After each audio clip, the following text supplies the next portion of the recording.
Nosso tema de hoje, então, é estabilização da montada.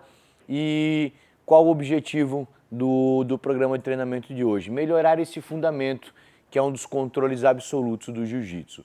Né? Para eu conseguir ter um bom controle sobre o meu adversário, eu preciso aproximar o meu quadril dele, dominar ele com o meu quadril, com as minhas pernas, para eu liberar minhas mãos para fazer o ataque. Eu faço isso de guarda fechada, faço isso de montada, faço isso de pegada de costas. Só que a guarda fechada ainda é uma posição que na defesa pessoal não é tão boa, porque você está numa situação que está levando soco, está apanhando de cima para baixo, então os controles absolutos são pegada de costas e a montada, certo? As posições mais dominantes para a gente conseguir finalizar ou controlar um adversário. E por que a gente escolheu esse tema? Porque ele é uma posição extremamente dominante vindo da origem do jiu-jitsu, da defesa pessoal, porque na montada você pode dar soco, pode dar cotovelada, então a pessoa de baixo ela vai se concentrar em tentar se defender, se proteger, e com isso é muito difícil de ela tirar você de cima da montada. No jiu-jitsu esportivo, felizmente ou infelizmente, dependendo da pessoa que você está falando, não vale dar soco, chute, cotovelada, não vale bater. Então a pessoa que está por baixo na montada, está tomando a montada, ela não tem que se preocupar em se defender de soco. Então é muito mais fácil para ela tentar empurrar seu quadril, tentar fazer pegadas e tentar tirar você da montada. Então é comum que alguns alunos, ou a maioria dos alunos, não se sintam tão confortáveis na montada quanto se sentem no controle lateral. Mas isso é um erro e acaba sendo um ciclo vicioso, onde você não monta porque você não tem confiança e você não ganha confiança porque você não tem experiência da montada. E a gente precisa quebrar esses ciclos aonde a gente tem controle. E a gente tem controle em tentar fazer a posição, em buscar a posição. E eu tenho certeza que com as aulas de hoje, os exercícios de hoje, e você buscando ter essa experiência, você vai ter uma montada muito dominante, talvez aí tão dominante quanto a grande referência da montada no cenário mundial aí, que é o Roger Gracie, que finalizava todo mundo da posição de montada, tá bom, galera? Então vamos lá. A gente vai começar a falar agora dos erros mais frequentes, tá? Então um dos erros mais frequentes, André, pode deitar com a cabeça para lá, por favor? Pessoal, só reforçando aqui o que eu estava falando agora sobre a questão da dominância na montada, né? Quando a gente fala de defesa pessoal, se eu derrubar o André e conseguir montar nele, agora por cima eu vou estar conseguindo bater aqui muito forte nele, então é muito difícil que ele use a mão para fazer pegada em mim, para me empurrar ou qualquer outra coisa. Normalmente ele vai estar usando a mão para se proteger, para tentar se defender. Então é muito mais difícil de ele sair. No jiu-jitsu esportivo, como eu falei que a gente não pode bater, então ele pode usar a mão para empurrar meu quadril, para fazer pegada. Então, teoricamente, é mais fácil para ele sair daqui no jiu-jitsu esportivo do que na defesa pessoal. Certo, galera? Vamos lá, então. Os erros mais frequentes, alguns dos erros mais frequentes. Um deles é ficar solto aqui em cima. Eu estou aqui em cima com a mão no chão ou eu estou solto. Na hora que o André faz uma barrigada, toda a energia da barrigada dele vem em cima de mim. E toda vez que eu apoio minha mão lá no chão, meu quadril, minhas pernas começam a ficar mais leves. Então eu acabo tendo a barrigada dele tem um efeito maior porque eu sou o final do movimento e eu acabo distribuindo meu peso de uma maneira não interessante para me manter na montada. Quando eu tenho uma pegada no André, né? Então aqui, ó, tô sem pegada, faz a barrigada lá, André. Barrigada. Agora, quando eu tenho uma pegada de controle, faz a barrigada, olha como já muda o efeito da barrigada dele. Por quê? Toda a energia que ele joga para mim acaba voltando para ele. Então é interessante que a gente sempre tenha alguma pegada aqui, seja de lapela, abraçando a cabeça, esgrimando o braço, o ombro, controlando o adversário, sempre ter alguma pegada de controle aqui em cima, tá bom? Outra coisa, outro erro comum é depositar todo o peso no nosso adversário, né? Então, tá pesado, tá tranquilo, né? Então, eu gosto de usar esse comparativo para quem anda de moto, você que andava de bicicleta e gostava de rampar, de saltar, né? Se você está de moto e passa uma lombada rápida e você está sentado na moto com seu peso largado no banco da moto, ela te joga longe. Agora, se você apoia seu peso sobre os estribos, nas suas pernas, você consegue equilibrar e distribuir esse peso. E é da mesma forma aqui. Quando eu estou largado em cima do André e ele dá uma barrigada, o jeito que eu me movimento, e quando eu estou com o meu peso controlado em mim, ele dá uma barrigada, eu já tenho essa mobilidade aqui. Da mesma forma, quando ele roda para lá por causa desse meu joelho, tá? Da mesma forma, quando ele roda para lá, se eu estou largado em cima dele, eu vou acabar caindo vulnerável aqui. Se eu estou com um controle em cima da minha perna, ele roda para lá, pode rodar. Eu consigo me manter por cima dele, estabilizado aqui, certo, galera? Então, não depositar todo o peso em cima do meu adversário e não deixar o meu peso sob o controle dele. Eu trabalhar distribuindo peso, pressão nele, porém o controle do meu peso sobre as minhas pernas, tá? E um outro erro comum é não ativar o quadril. E ativar o quadril é a gente contrair, a gente ter essa contração abdominal de core que a gente trabalha todo dia nas aulas, né? Então, quando eu estou relaxado aqui em cima, o André dá uma barrigada, meu corpo balança todo solto desse jeito. Quando eu estou com o meu quadril ativado, eu já tenho muito mais controle em cima dele. Da mesma forma, quando eu estou aqui, abraçando ele, fazendo domínio.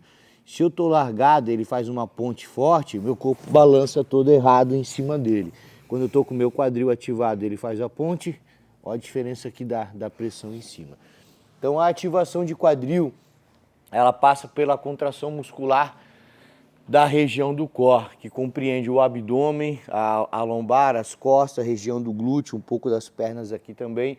Essa articulação bem ativada, ela faz que o teu corpo trabalhe todo num bloco só, num trabalho uniforme, não distribua o peso. Então é importante que você consiga manter essa ativação para manter o seu corpo bem pesado e forte. Agora, a gente vai trabalhar alguns conceitos mais importantes. Pode voltar na mesma posição ali, André, por favor? Então, pessoal, alguns conceitos importantes para eu melhorar a minha montada. Primeiro deles é reduzir espaço, né? Se você olhar, por exemplo, quando você vai fazer uma flexão de braço, é muito mais difícil você partir do chão com as mãos coladas aqui no peito do que partir de meia altura. Da mesma forma, se eu estou aqui, o André coloca a mão no meu peito para me supinar, aqui ele me supina muito mais fácil do que aqui, em cima dele amassando, encurtando espaço, né? Claro que abraçando, dominando, mas quanto mais colado. A nossa, dá uma aliviada aqui para o André. Isso está explicado, galera, no nosso programa de fisiologia e anatomia. Depois, se você puder olhar lá, é bem interessante, tá? Mas basicamente, a menor partícula da nossa musculatura, as menores, chamam actina e miosina. E elas se conectam a partir de filamentos. Então, quanto menos filamentos conectados ela tiver, mais fraca ela é, menos forte. À medida que ela vai se encurtando e ela vai se aproximando de um bom ângulo, ela tem muito filamento conectado. Então ela começa a ficar muito mais forte. E isso a gente consegue ver nessa questão aqui, ó. Em 90 graus, a musculatura dele ela está toda conectada, então ela está no potencial máximo de força. Toda vez que eu reduzo o ângulo, né, reduzo de 90 graus, eu começo a deixar menos filamentos conectados. Com isso ele tem menos força, né? E a gente pode ver isso na corrida, né? Você vai fazer uma corrida, o arranque inicial é mais difícil do que depois manter o ritmo. Qualquer outro treino de força que você faça, manter em movimento é muito mais fácil do que iniciar o movimento. E os próprios carros, né, eles têm um motor de arranque, um motor para iniciar o movimento, para depois o motor seguir de uma maneira mais tranquila. Então é importante a gente ver que esse arranque ele é fundamental e à medida que eu encurto o espaço, eu reduzo o potencial desse arranque do meu adversário, tá bom? Outra coisa importante, conceito importante é se manter conectado. Aquilo que eu já falei em outras aulas sobre o efeito chicote, né? Se um chicote, eu balanço ele aqui na parte inicial dele, lá no final dá um estalo muito forte, porque ele vai produzindo energia e vai soltando lá na ponta. E a mesma coisa acontece quando eu não tenho conexão. Então, se eu não tenho nenhuma conexão com o André, ele dá uma ponte aqui, uma barrigada, vai lá, André, todo o movimento volta em mim. Se eu tenho uma conexão nele, faz a barrigada lá, André, olha só, toda a barrigada faz de novo, a barrigada acaba voltando nele, porque a energia vem para mim e ela volta nele aqui, e acaba criando um elo e não terminando em mim. Então é importante que eu esteja sempre conectado no meu adversário. Eu particularmente gosto de conectar abraçando a cabeça aqui, tá? Desse jeito aqui. Depois a gente vai ver isso.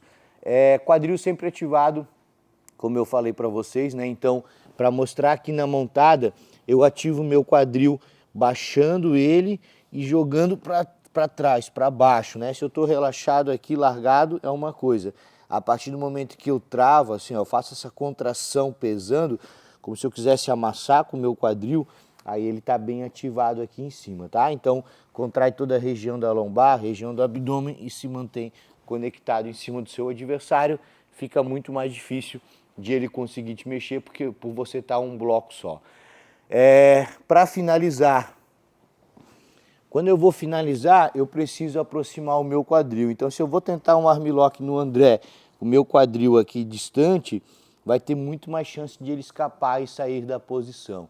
Então, toda vez que eu quero um armlock, por exemplo, eu quero aproximar bem o meu quadril do ombro dele. Então, é interessante que eu traga o meu quadril bem alto para eu conseguir uma boa finalização. Da mesma forma, quando eu quero um triângulo, eu tenho que aproximar bem o meu quadril do pescoço dele.